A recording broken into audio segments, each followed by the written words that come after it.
আসসালামু আলাইকুম প্রিয় দর্শক, অন্য মঞ্চের আলাপচারিতায় আপনাদের সকলকে স্বাগত জানাচ্ছি। প্রিয় বন্ধুরা, প্রীতি, সালাম এবং শুভেচ্ছা নেবেন। আপনাদের যারা আওয়ামী লীগের ব্যাপারে আমার কাছে খোঁজ খবর রাখতে চান তাদের আমি জানিয়ে দিতে চাই যে ৩০০ আসনে নির্বাচনে প্রার্থী দেওয়ার মতো প্রস্তুতি আওয়ামী লীগের আছে। আওয়ামী লীগের সভানেত্রী শেখ হাসিনা তিনি মোটামুটি সারা বাংলাদেশে তার গ্রাউন্ড ওয়ার্ক করে রেখেছেন এবং দল থেকে মোটামুটি কোন আসনে কাকে দেওয়া হবে এই সম্ভাব্য প্রার্থীদের একটা তালিকা মানে করা আছে। গতকাল অ্যাসোসিয়েটেড প্রেসে সজীব ওয়াজেদ জাওয়ায় শেখ হাসিনার ছেলে এবং মাননীয় প্রধানমন্ত্রী শেখ হাসিনার আইটি অ্যাডভাইজার ছিলেন, তিনি একটি ইন্টারভিউ দিয়েছেন এবং এই ইন্টারভিউটা খুবই গুরুত্বপূর্ণ। তিনি বলেছেন যে বর্তমানে বাংলাদেশের যে অবস্থা সেখান থেকে উত্তরণ ঘটিয়ে বাংলাদেশকে যদি স্থিতিশীল করতে হয় তাহলে একটি ফ্রি, ফেয়ার এবং ইনক্লুসিভ নির্বাচন প্রয়োজন।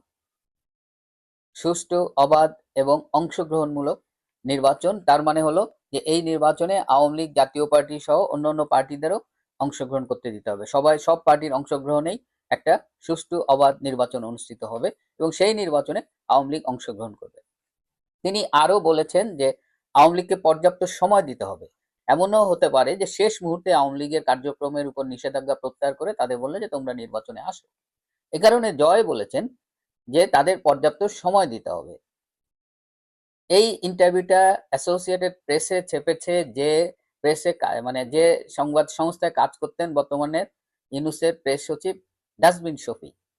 So this is an important interview এবং আপনারা খেয়াল করে দেখেছেন যে পুরা আন্তর্জাতিক কমিউনিটি থেকে এখন একটা ইনক্লুসিভ নির্বাচনের কথা বলা হচ্ছে, একটা অংশগ্রহণমূলক। তার মানে আরো সরাসরি বলতে গেলে যে আওয়ামী লীগ যেন অংশগ্রহণ করতে পারে এই জন্য একটা ইন্টারন্যাশনাল প্রেশার ক্রিয়েট হচ্ছে ডক্টর ইউনূসের উপরে। গত সপ্তাহে আমরা দেখলাম ৬টি মানবাধিকার সংস্থাও বাংলাদেশের ব্যাপারে বিবৃতি দিয়েছে। তারা বাংলাদেশের মানবাধিকার পরিস্থিতি নিয়ে কথা বলেছে এবং সেখানেও ওই ইনক্লুসিভ নির্বাচন। আমরা বিভিন্ন পর্যায়ে, আমি অস্ট্রেলিয়ার কথা বলতে পারি, আমরা বিভিন্ন মন্ত্রীর সাথে দেখা করছি, সবখানেই আমরা কিন্তু এই ইনক্লুসিভ নির্বাচনের কথাটা বলছি এবং অস্ট্রেলিয়ার অবস্থানটাও আপনারা দেখবেন যে গত ১-২ মাস ধরে তারাও কিন্তু ইনক্লুসিভ নির্বাচনের কথা বলছে। তার মানে একটা আন্তর্জাতিক প্রেশার অলরেডি ক্রিয়েট হয়ে গেছে ডক্টর ইউনূসের উপরে। এখন আওয়ামী লীগকে কি নির্বাচন করতে দেবে কিনা, এবং আওয়ামী লীগকে নির্বাচন করতে দিলেও একেবারে এমন ভাবে দেবে যাতে লাস্টে দেখা যাবে যে 10টা সিট ধরায় দিচ্ছে। সেই জন্যই এই নির্বাচন অবাধ এবং সুষ্ঠু হবে কিনা সেই অ্যাসুরেন্সটাও দিতে হবে। এই নির্বাচন অবাধ সুষ্ঠু হবে কিনা সেই আশঙ্কা কিন্তু বিএনপির কাছেও আছে। বিএনপিও এই যমুনায় গিয়েছিল ২-৩ দিন আগে, সেখানে কিন্তু বলেছে প্রশাসনের রদবদল করতে হবে, প্রশাসন এখন পক্ষপাত দুষ্ট। সো মানে অংশগ্রহণমূলক বা ইনক্লুসিভের বাইরেও অন্তর্ভুক্তিমূলক, আসলে অংশগ্রহণমূলক বললে ওই বিদেশিরা এই টার্মটা করেছে পার্টিসিপেটরি, অংশগ্রহণমূলক, তার মানে ভোটাররা ভোট দিল কিনা। আমরা বলছি না, ইনক্লুসিভ করতে হবে, মানে অন্তর্ভুক্তিমূলক। সো সেই জায়গায় এখন ডোনাররা বা ইন্টারন্যাশনাল কমিউনিটি এখন এই ইনক্লুসিভ মানে অন্তর্ভুক্তিমূলক ইলেকশনের কথা বলছে। জাতীয় পার্টির চেয়ারম্যান জিএম কাদের বলেছেন যে জাতীয় পার্টি এবং আওয়ামী লীগ ছাড়া নির্বাচন করা যাবে না। সো দেশের ভেতরে বাইরে একটা প্রেশার ক্রিয়েট হচ্ছে। তো এখন ডক্টর ইউনূসের অধীনে নির্বাচন হবে কিনা সেটা আরেকটা বিতর্ক, সেটা আজকের এখানে কথা না। কিন্তু ইন্টারন্যাশনাল কমিউনিটি হঠাৎ করে এই এত সোচ্চার হয়ে গেল কেন আওয়ামী লীগের পক্ষে, সেইটা হলো আমাদের আজকে একটু দেখার বিষয়। আসলে পর্দার আড়ালে অনেক খেলা হচ্ছে। আমি ব্যক্তিগত আলাপে অনেক সময় বলে থাকি যে খেলা আর বাংলাদেশে নেই, খেলাটা চলে গেছে বাংলাদেশের বাইরে। বাংলাদেশের ফেট কিভাবে নির্ধারিত হবে এবং এই খেলায় বড় দুটো স্টেক হোল্ডার হলো আমেরিকা এবং ইন্ডিয়া। আমেরিকা এবং ইন্ডিয়ার সম্পর্কের উপরেও নির্ভর করছে বাংলাদেশের অবস্থান কি হবে। এবং ইন্ডিয়া আমেরিকার সম্পর্কটা যতদূর শেষ খবর পাওয়া যাচ্ছে যে তাদের সম্পর্কটা একটু হলেও ডেভেলপ করছে এবং ইন্ডিয়ার উপরে যে 50% ট্যারিফ চাপিয়ে দিয়েছিল আমেরিকা, সেটা এখন কমিয়ে হয়তো 15-16% নামানোর আলোচনা অলরেডি হয়ে গেছে। এবং এই যে ট্রাম্প যে ট্যারিফ নিয়ে পাগলামিগুলো করছে, এটা নিয়ে আমেরিকার ভেতরে একটা, ইভেন তার রিপাবলিকান দলের ভেতরেই একটা অসন্তোষ তৈরি হয়েছে এবং এখন অনেক কিছুই তাদের ভাইস প্রেসিডেন্ট জোডি ভ্যান্স এবং তাদের পররাষ্ট্রমন্ত্রী মার্কো রুবিও দেখছেন, তারা অনেক ক্ষেত্রে ডোনাল্ড ট্রাম্পকে বাইপাস করছেন এবং জোডি ভ্যান্সই এই ভারত আমেরিকার সম্পর্কটাকে এখন আমেরিকার পক্ষ থেকে নেতৃত্ব দিচ্ছেন মার্কো রুবিওকে সাথে নিয়ে। এবং সেই এদেরই তৎপরতায় আমেরিকা ভারতের সম্পর্কটা এখন অনেক ডেভেলপ করেছে। সো আমেরিকার পক্ষ থেকেও এখন ইউনুসের উপরে একটা চাপ তৈরি হয়েছে, যে আমেরিকার পুতুল বলা হয় ইউনুসকে। কারণ এটার বেশ কিছু কারণ আছে। তার অন্যতম কারণ হলো যে ইউনুস সরকার পরিচালনায়, দেশ শাসনে ব্যাপকভাবে ফেল করেছে, ট্রিমেন্ডাসলি ফেল করেছে, যেটা আমেরিকার জন্য অনেকখানি নাজুক অবস্থা তৈরি হয়েছে। আর আমেরিকা যেহেতু ইন্ডিয়ার সাথে একটা ভালো সম্পর্ক করতে চায়, এবং আমেরিকার সাথে ইন্ডিয়া আলোচনায় সবসময় ইন্ডিয়ার পক্ষ থেকে বাংলাদেশকে আলোচনায় একটা এজেন্ডা করা হয়েছে, সুতরাং ইন্ডিয়া বরাবরই বলেছে যে বাংলাদেশে একটা ইনক্লুসিভ নির্বাচন হতে হবে, এবং ইন্ডিয়া আমেরিকার মধ্যে একটা আন্ডারস্ট্যান্ডিং হচ্ছে যে বাংলাদেশে ইনক্লুসিভ নির্বাচনটা হওয়া উচিত। সো এই জায়গা থেকে জামায়াতের আমির ডক্টর শফিকুর রহমান বক্তৃতা দিয়েছে, তারও সুর কিন্তু বদলে গেছে। তিনিও বলেছেন যে প্রতিবেশীর সাথে তিনি ভালো সম্পর্ক করতে চায়, যাদের রাজনীতির মূলটাই হলো ভারত বিরোধিতা, বাংলাদেশে সারাক্ষণ ভারতকে গালি দেয়। আমেরিকায় যে তিনিও বুঝতে পারছেন যে ভারত ছাড়া তাদের গতি নাই। সো এই অবস্থায় এখন ভারত তো শুরু থেকেই বলছে, আমেরিকাও এখন কনভিন্সড। আমেরিকা এই মুহূর্তে ভারতের সাথেও ভালো সম্পর্ক রাখছে, পাকিস্তানের সাথেও ভালো সম্পর্ক রাখছে। দুইটা মানে বলা যায় দুইটা শত্রু রাষ্ট্রের সাথে একই সাথে কেন ভালো সম্পর্ক রাখছে, এই ব্যাপারে আমেরিকার একজন আমাকে চমৎকার একটা কথা বলেছেন। তিনি বলেছেন যে সাউথ এশিয়ায় পাকিস্তান হলো আমাদের লাঠিয়াল, আর ভারত হলো আমাদের বন্ধু। এবং পাকিস্তানের বিভিন্ন আর্মি জেনারেল বা থিঙ্ক ট্যাঙ্ক, তাদের কথাবার্তাও কিন্তু চেঞ্জ হয়ে গেছে। তারাও এখন বলছে যে ভারতের সাথে আমাদের বন্ধুত্বপূর্ণ সম্পর্ক রাখতে হবে, পারস্পরিক শ্রদ্ধা, মর্যাদা বোধ, এই এই কিছু টার্মসের বজিয়ে রেখে পাকিস্তান ভারতের সম্পর্কটা বন্ধুত্বপূর্ণ হতে হবে। এবং পাকিস্তান জামাত ইসলামের এক নেতা বলেছেন যে একই সময় 1947 সালে স্বাধীনতা লাভ করে ভারত আজকে বিশ্বের সুপার পাওয়ার, আর পাকিস্তান আজকে পৃথিবীতে ভিক্ষার থালা নিয়ে ঘোরে। সুতরাং এই সাউথ এশিয়ার পলিটিক্সটা চেঞ্জ হচ্ছে, এখানে আমেরিকার যে অ্যাগ্রেশনটা সেটাও একটা নতুন শেপ নিচ্ছে, এবং আগামী নির্বাচন আশা করা যায় যে আওয়ামী লীগের অংশগ্রহণই হবে।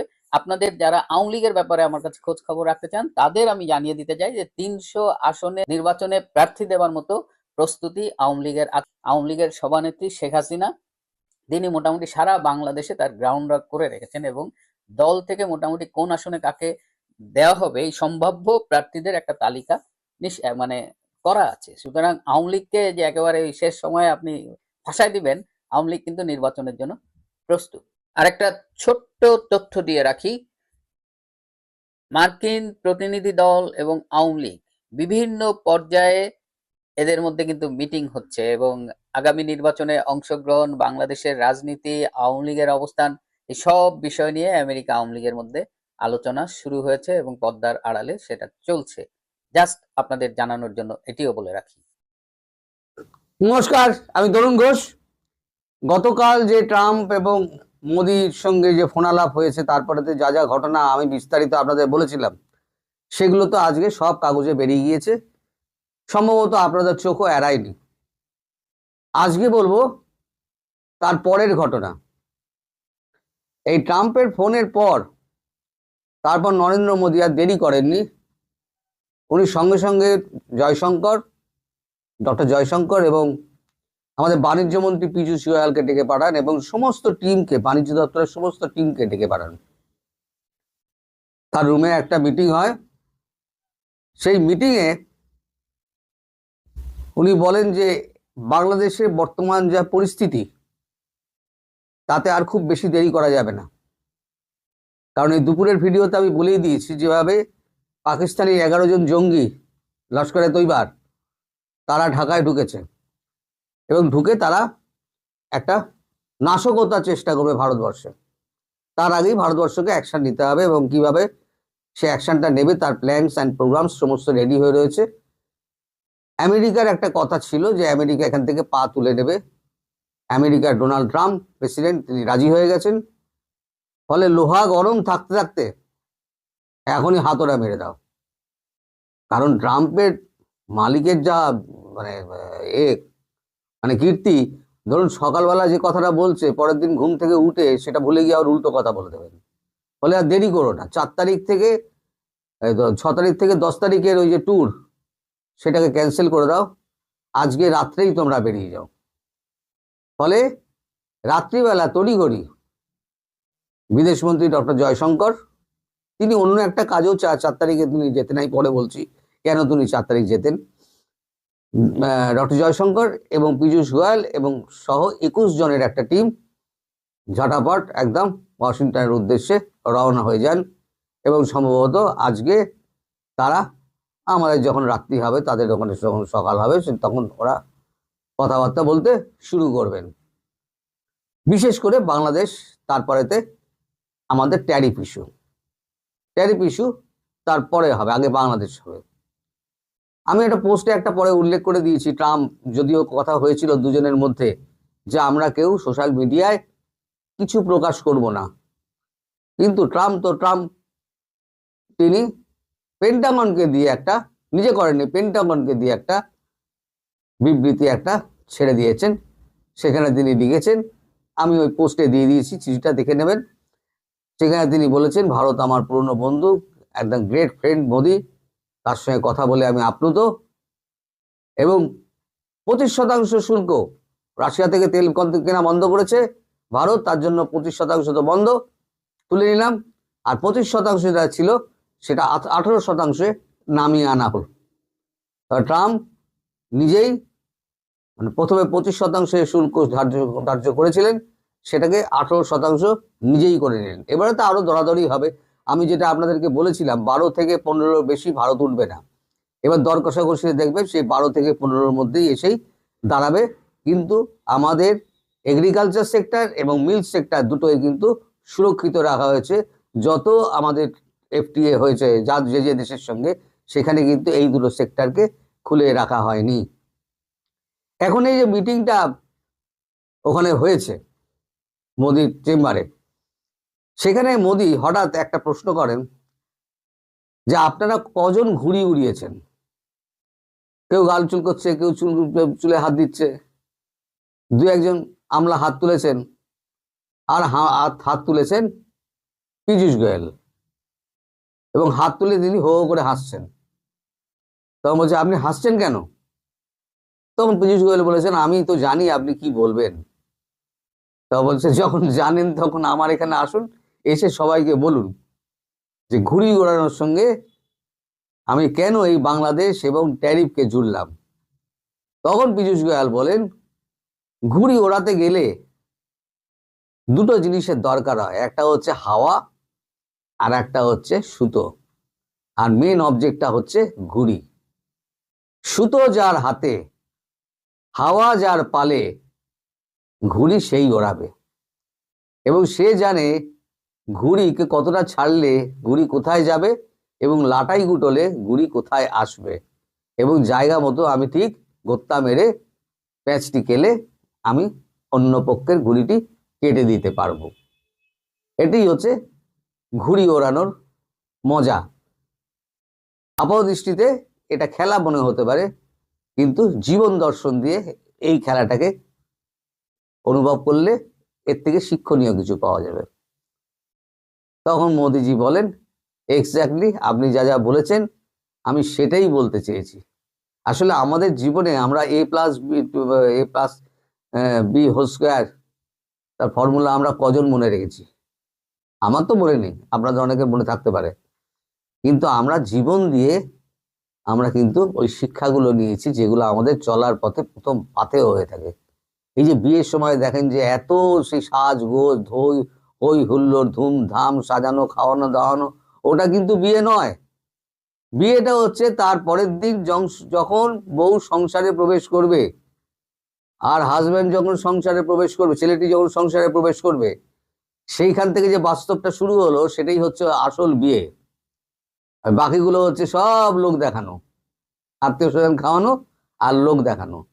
এখানেও তেমনি আমরা জীবন দিয়ে আমরা কি আমাদের লেখাপড়া আমাদের পড়তে হয়, আমাদের সমাজে শিক্ষিত হতে গেলে লেখাপড়া করতে হয়, তার একটা দাম আছে, নিশ্চয়ই আছে। লেখাপড়া না থাকলে পরে আমাকে শ্রমজীবী হয়ে কাটাতে হতো। কিন্তু এই লেখাপড়ার বাইরে এই পড়তে পড়তে মস্তিষ্কের যে মানে বন্ধ অংশগুলো খুলতে থাকে এবং সমাজ থেকে আমরা শিক্ষাটা নিই। তো এই কথা বলার সময় মানে মিটিং শেষ হওয়ার পর ঝটাপট যে যার রেডি হয়ে বেরিয়ে যান। তারপরেই আজকে সকালবেলা উনি পেন্টাগনকে দিয়ে, পেন্টাগনের পেজ থেকে উনি একটা বার্তা দিয়ে দেন যে মোদি আমার খুব ভালো বন্ধু, মোদির সঙ্গে আমার খুব ভালো ফোনে ফোনে কথা হয়েছে এবং আমি ঘোষণা করছি যে 18% ট্যারিফ ভারতের উপরে লাগালাম, নামিয়ে আনলাম। যদিও বললাম আমি যে ওটা করবে না। এখন বাংলাদেশের ক্ষেত্রে কি হবে, এগ্রিমেন্টটা যত তাড়াতাড়ি এগ্রিমেন্টটা কমপ্লিট করো। এগ্রিমেন্টটা যতক্ষণ না কমপ্লিট হচ্ছে ততক্ষণ পর্যন্ত মানে আমেরিকাকে বিশ্বাস নেই। লিখিত চুক্তি কিছু না হলে পরে আমেরিকাকে বিশ্বাস নেই, অর্থাৎ লিখিত চাই। লিখিত হয়ে গেল এইবারেতে। আপনাদের মনে আছে যে আমাদের অমিত শাহ তিনি এতে সেভেন সিস্টারে দাঁড়িয়ে তিনি একটা হুঙ্কার মেরেছিলেন যে জমি আমাদের, এই জমির দিকে যদি কেউ চায় তাহলে উপযুক্ত জবাব আমরা দিতে পারবো এবং দরকার হলে আমরা উপযুক্ত শাস্তিও দেব। মনে রাখবেন তিনি কিন্তু স্বরাষ্ট্রমন্ত্রী, তিনি কিন্তু প্রতিরক্ষা মন্ত্রী নন। তিনি কেন বললেন, আমাদের দেশে কিন্তু এক মন্ত্রকের মন্ত্রী অন্য মন্ত্রকের মন্ত্রী ব্যাপারে কখনো ডিঙিয়ে কথা বলেন না। তিনি কথা বলেছেন এই কারণে, যেহেতু ওই বাংলাদেশে ঢাকাতে যেহেতু এই জঙ্গিরা জড়ো হচ্ছে সেটা স্বরাষ্ট্রের আন্ডারে পড়ে, তাই উনি বলেছেন যে আমরা শিক্ষা দিতে দেরি করব না।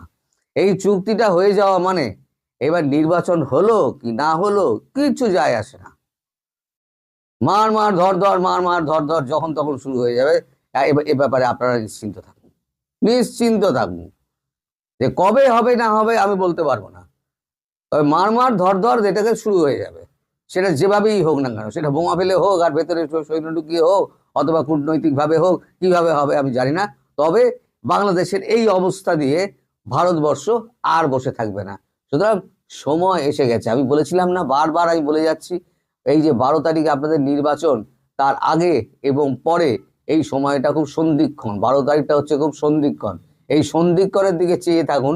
এই সন্ধিক্ষণের আশেপাশে একটা বড় ঘটনা ঘটবে যেটা আপনাদের কল্পনাতীত। আমি বরাবর বলে যাই যে একটা কল্পনাতীত ঘটনা ঘটবে, যে ঘটনা আপনাদের সবাইকে হতবাক করে দেবে।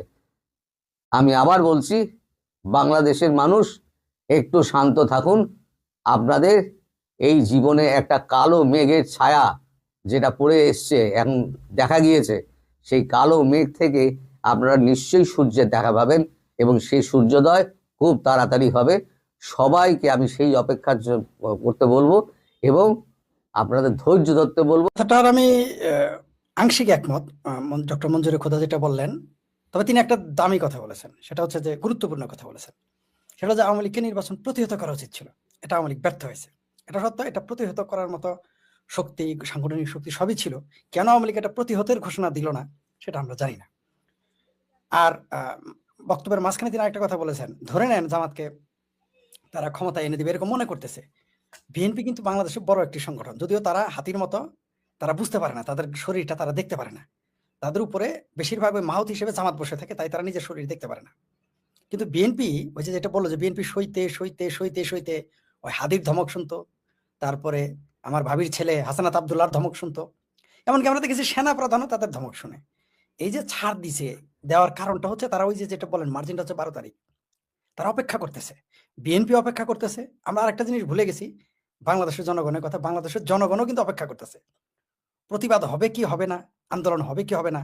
12 তারিখের পরে কিন্তু বাংলাদেশের এই চেহারা থাকবে না। সেটা ইচ্ছকল্ড নির্বাচন না হলেও তারা যদি মনে করে যে জামাতকে ক্ষমতা এনে বসিয়ে দিবে, আমি আবারও বলতেছি, বারবার বলি, অতীতেও বলেছি, এখনো বলি, আপনার এখানে শুরুতেও বলেছি, জামাতকেই বাংলাদেশের মানুষ ক্ষমতা মেনে নেবে না। এই মুহূর্তে মনে করতেছেন যে তারা অনেক ক্ষমতাবান মনে হচ্ছে।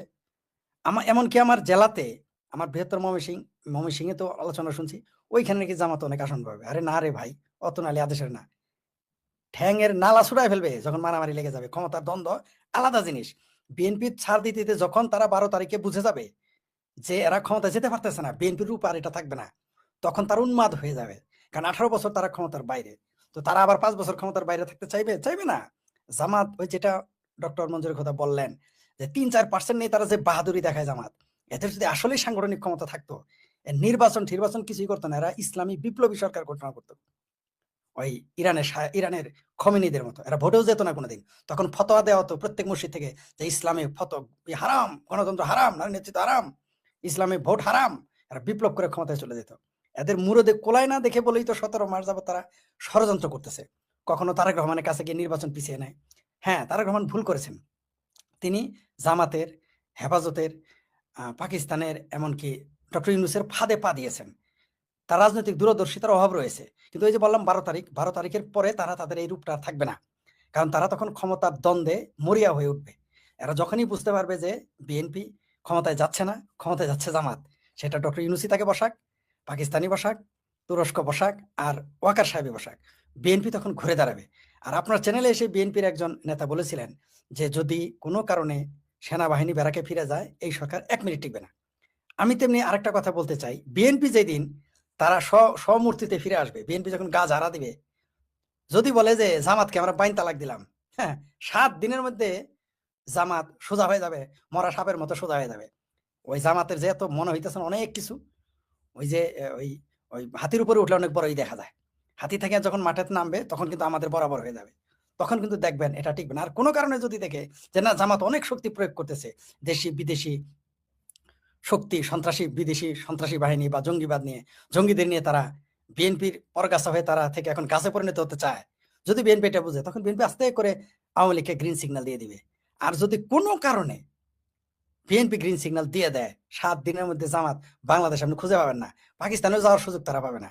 হয় বঙ্গোপসাগরে পড়তে হবে, আর তা নইলে আত্মহত্যা করতে হবে তাদের, আর নইলে এদের সোজা করে ফেলে, পিছিয়ে ফেলবে।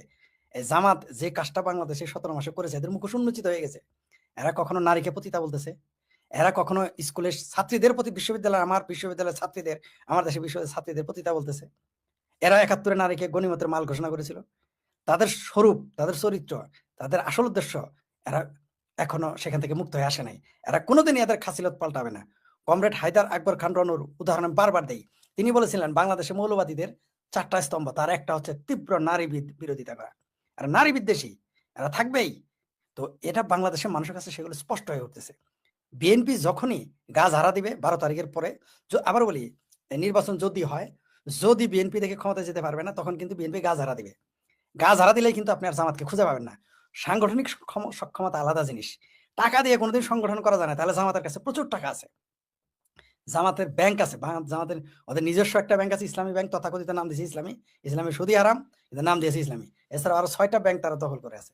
তো টাকা থাকলে যদি, আর এছাড়া তো মিডল ইস্টের জাকাত ফেতরা আছে। আর ডক্টর সিরাজুল ইসলাম চৌধুরীর ভাষায়, এমিরেটাস তার ভাষায়, মৌলবাদ ও সাম্রাজ্যবাদ পরস্পরের বন্ধু, তাদের সুযোগ পাওয়ার সুযোগ সুবিধা, জামাত যদি গ্রহণযোগ্য, জামাতের গ্রহণযোগ্যতা এই দেশে থাকলে এই 18 মাসে এরা 18 বার ক্ষমতা নিয়ে নিত। বিএনপি আওয়ামী লীগের গুনতই না, যেটা ডক্টর মঞ্জুর খোদা বলে গেছেন। বিএনপি আওয়ামী লীগের যদি 4 ভাগের 1 ভাগ সক্ষমতা জামাতের সাংগঠনিক সক্ষমতা থাকতো, আওয়ামী লীগ বিএনপি কোনোটাকেই মানত না। আজকে এবং কালকে, পরশুদিন কয়েকজন বিএনপির নেতার সাথে আমার কথা হয়েছে। তারা আমাকে কি বলেছে জানেন? আমি নিজে অবাক হয়ে গেছি। বলছে ছোট ভাই, এই সময় আসতেছে নাকি যে বিএনপি আওয়ামী লীগে এক হয়ে আবার জামাতারে দাবরান লাগবো? ঠাট্টা করে বলছে, কিন্তু সামাজদারকে ইশারা বি কাঁপিয়ে আমাকে এই কথা তিনি কেন বলবেন? আওয়ামী লীগের নেতাদের, বরং একটা জিনিস বলি আপনাকে, আওয়ামী লীগের ঠিক বিএনপি যেমন এখানে ভুল করতেছে, তেমনি আওয়ামী লীগেরও লক্ষ্য উদ্দেশ্য, রাজনৈতিক কর্মকাণ্ড মানে আপনার মানে উদ্দেশ্যবিহীন। আমরা বুঝতে পারতেছি না তারা কি চায়। আওয়ামী লীগও কিন্তু স্পষ্ট কিছু বলতেছে না। তো এই সুযোগে জামাতের অনেক বড় মনে হইতেছে।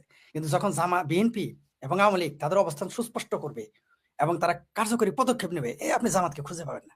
একটা দলই ঠিকমতো মাঠে নামলে আপনি জামাতকে খুঁজে পাবেন না।